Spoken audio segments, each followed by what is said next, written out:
Chris. I'm the Director of Case Management, and we're going to be shooting a training video for you today. Hi, my name is Cynthia. I'm the registered nurse here. I'll be assisting Ms. Shana, showing you guys a video on the proper way to do ADLs. ADLs are activities of daily living. They consist of hygiene, universal precaution, nutrition, transferring and positioning, and medication reminders. Hi, my name is Christina and I work as a case manager here, and today I'll be acting as the patient. Hi everyone, Cynthia again. So we're going to start the video off with universal precautions. The number one most effective way to prevent infection and bacteria, more so bacteria and germs, is continually to wash our hands. As with everything, there's a proper technique. So the first thing you want to do is turn your water on first.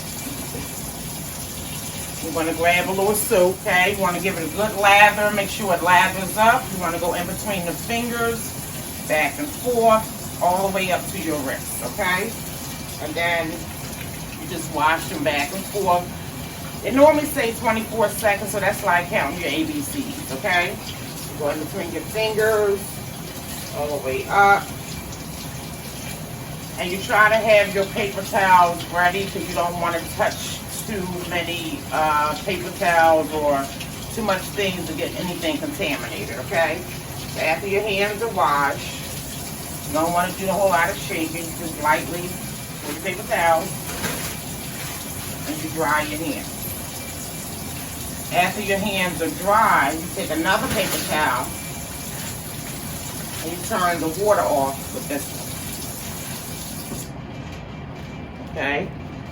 Everything goes in a waste bucket, and that's the proper way to wash your hands.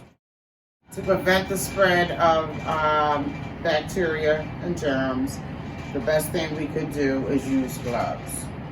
So these aren't surgical gloves, but they work just the same. So you want your thumb to your thumb as you ready to put it on. You fold this part over and you slide your hand in.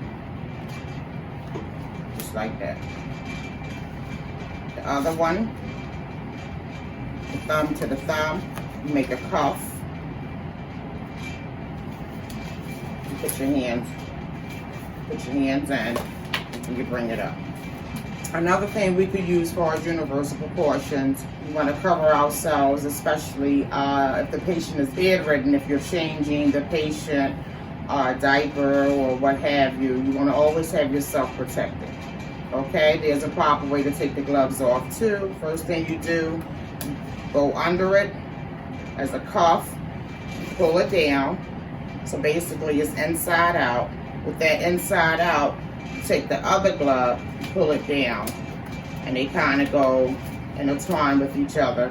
You're always touching the inside, and that's how we remove our gloves. So hi, this is Christina. She's going to be our patient today, okay? Smile, Christina. Okay, so this section here is basically transferring the patient. Positioning is more so when we put them in the bed or changing them side to side laterally. So this part is just transferring. You can use this technique. The technique is using ergonomics, which is basically using proper body mechanics. Using proper body mechanics, you can transfer the patient from chair to wheelchair, wheelchair to chair, or to bed. It's just using the proper body mechanics, okay?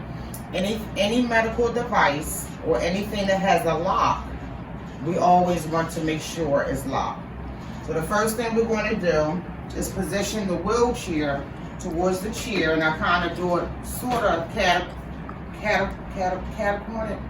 So that way when I'm moving the patient, our feet doesn't get tied up into anything. Okay?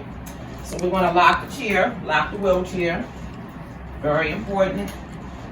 You don't lock the wheelchair when you go pivot the patient to put them in the wheelchair. They can fall as well as yourself, okay? So using the proper body mechanics is basically me putting my foot in between their feet. Their knee goes in between my knee, and then I call it locking the knees. From there, I'm not going to bend at the waist. I'm going to stoop at the waist. Okay, almost tilted over here. But I'm going to stoop at the waist. So here we go. You always want to tell the patient, you always want to introduce yourself to the patient and let them know everything that you're doing, okay? So hi, Christina. My name is Cynthia. I'm your nurse. I'm going to transfer you from the chair to the wheelchair. Okay. So the first thing I'm going to do, this demonstration is basically for anyone who's weak or anyone who basically can't move themselves. Because if a person can walk on their own, they're pretty much not going to use this technique, okay? So I'm going to ask Christina or assist her with spreading her knees. So what I'm going to do, spread your knees. I'm going to put my foot in between hers as well as my knee and then bring it back together. I'm going to put the other foot like that. So basically my knees is holding her knee. Then I'm going to take Christina's arms and wrap them around my waist.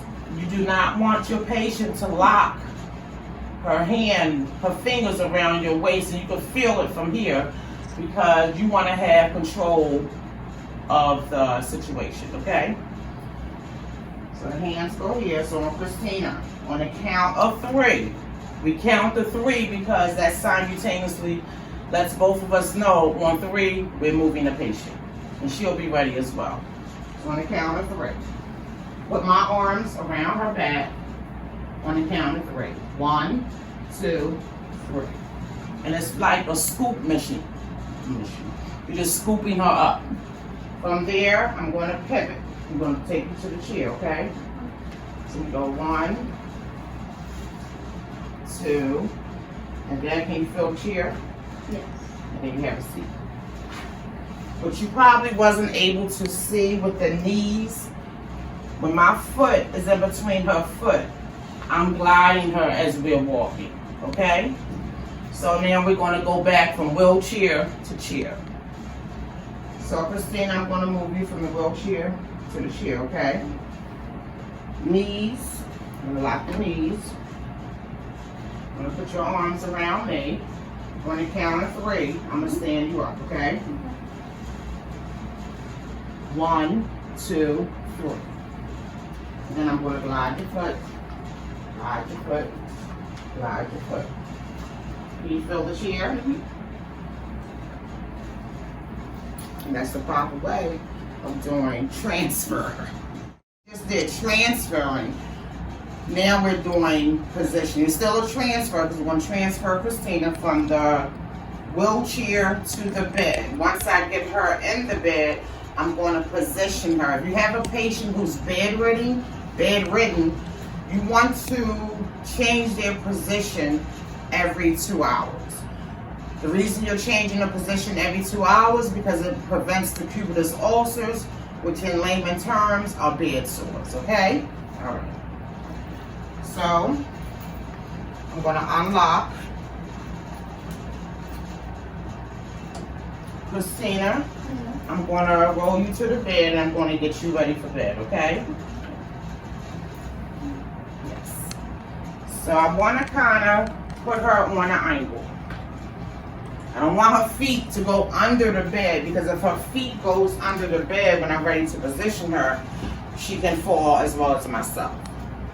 So I'm going to do this. You could do it either on this side or you could do it on this side. It's whatever you feel comfortable with. It's basically a right and left thing, okay? So I'm going to lock the wheelchair. If you have a medical bed, a hospital bed, you're going to have rails on it. The rails, the side that you're not working on, like I'm working on this side, not over here, those rails always stay up. You don't let those rails down until you go to that side if needed. Then you pull this rail up, then you go to that side to let that one down. Also, if the patient is bedridden and does not have a medical bed, you want to move the bed to the wall because the wall is going to be yours as well as the patient's safety net, okay? So let's get Christina ready for bed. So we roll the covers back as so.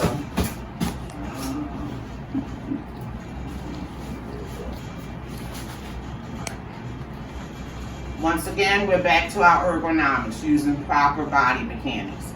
Whatever you do, whether it's lifting a patient, transferring a patient, positioning a patient, or lifting a heavy object, you want to have a base. Your base is 12 inches. You want to carry, if it's a heavy object, you want to carry it close to you. With moving a patient, when you scoop them up, you're bringing them close to you, okay? You're going to bend at the knees. You are not going to bend at the waist or use your back, and you're not going to hold your feet together, because what can happen, you can tilt over and fall as well as the patient, okay? So Christine, I'm ready to move you to the bed. Once again, the knee is inside her knees. The foot is here on the count of 3. 1, 2, 3. And then I'm going to pivot. I'm going to pivot.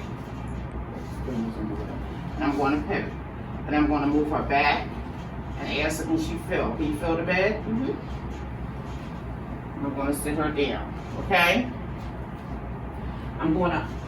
You never leave the patient alone. So I'm going to, some kind of way, I'm going to hold on to the patient, okay? So with this being said, my knee is still going to be in between her knee, because I need to have control over the situation. I'm just going to unlock the wheelchair. You don't want too much clutter in your way. And push the wheelchair out the way. I'm going to have Christina sit back. Okay? I'm going to take her legs, and I'm going to bring them over, and then I'm going to lie her down, okay? So that's that's still transferring her from wheelchair to bed. Now positioning, we're going to pretend we have 2 pillows, okay? So what we do here, if there's a rail over here, I will have Christina, let's go back one. Hospital bed. You can always lift the hospital bed up. You want to lift it to about right under your chest or breast. That's easier for you to work with, because you don't have to do the you want to do proper body mechanics, but with it right here, you can just reach, okay? Most homes do not have a hospital bed, so we have to make sure we use proper body mechanics. So what I would do, I would take this off, the fitted sheet. I take it off, but just because I would use this as my guide to roll, okay? So I will put it here, have her put her arm there. And on the count of 3, Christina, I'm just going to roll you just a little bit. And you're just pushing her with the sheet, okay? So 1, 2, 3. Right here. Then I'm going to tuck the pillow here. And don't forget, this is to prevent the cubitus ulcers, her skin breaking down. Because if a patient constantly lays on their buttocks, those are called bony promises. Whether it's her buttocks or her heels, eventually the skin will break down, okay? So with that being said, I can tuck this. I can bring Christina over, and she's not so much on the bed where the sacrum bone, which is here, is directly on the bed. It's sort of leaning a little off, it's leaning off the bed. Now if I had another pillow, don't ever leave the patient. But if I had another pillow, I would stick this under her heels. I could either do it this way, I could do it that way, or I could do it, the pillow in between her legs, in between her knees. What that does, it takes her heel off the bed, and that also prevents bed sores, okay? Roll her back, cover her up. Always put the bed rail up, and there you have it. Okay, now this segment here, we transferred previously from chair to chair, chair to wheelchair, chair to bed. We reposition the patient to prevent the cubitus ulcers, which are bed sores. Now we're going to do the last transfer, and that's to get the patient up out of the bed, okay? With that being said, I want to take my wheelchair, and put it sort of cat-a-corner towards the bed, okay? Always lock anything that has a lock on it.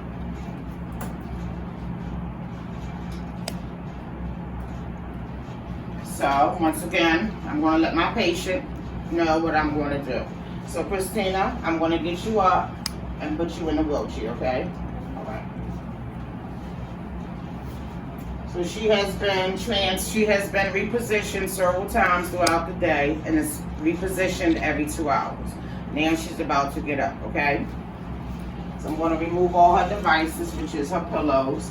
I'm going to have her roll over, remove the pillow, bring her back. This is how you can measure if your device is too close to the bed. Because you kind of, if I have to move her feet and it's going to hit the wheelchair, maybe I need to move this wheelchair back some. Because everything is about safety. I'm just going to move it back to about right here, okay? Once again, I'm going to lock it.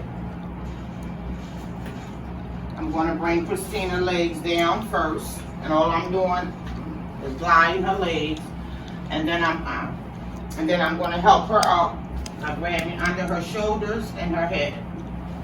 Okay? Did you get that? Once again, it's all about ergonomics, using proper body mechanics. I'm going to put my leg in between hers, my knee, I call it a knee lock. Then I'm going to bring her knees close to mine. I'm going to put that other foot right here. I'm going to ask Christina to put her arms, just lay it on my waist. I do not want her to lock her hands because I need to be in control of the situation. So I'm going to put your arms here. I'm going to bend at my knees. On the count of 3, I'm just going to stand her up. 1, 2, 3. Just like that. I'm going to take this foot and I'm going to glide her to the wheelchair. I'm walking, we're walking, we're walking. Now I'm going to guide her back. 1. Then I'm going to ask her, do you feel the wheelchair? And there we have it. All right, so on this segment here, we're going to discuss the reasons you will call 911. You guys are our eyes and ears. You're with the patient more so than what we are. So if a patient is unresponsive, if a patient has shortness of breath, in which they will be gasping for air, like sometimes the patient may grab their heart, and if a patient is choking, you will call 911. After you call 911 and once the patient gets settled for as the hospital, the EMT comes pick them up, then in return you guys will call your agency, Caregivers America, and follow up with your case manager or someone here, and then we will act accordingly. So this segment here is about nutrition. If you guys can remember back in elementary school or high school, they gave us some pyramids. It was called the 5 food groups. That still stands today. Diabetics have their own nutritional diet. I wouldn't think of it as a diet, it's just a way of life. They have their own nutritional foods that they have to eat. Nutrition itself, it increases if you have bed sores or any type of sores.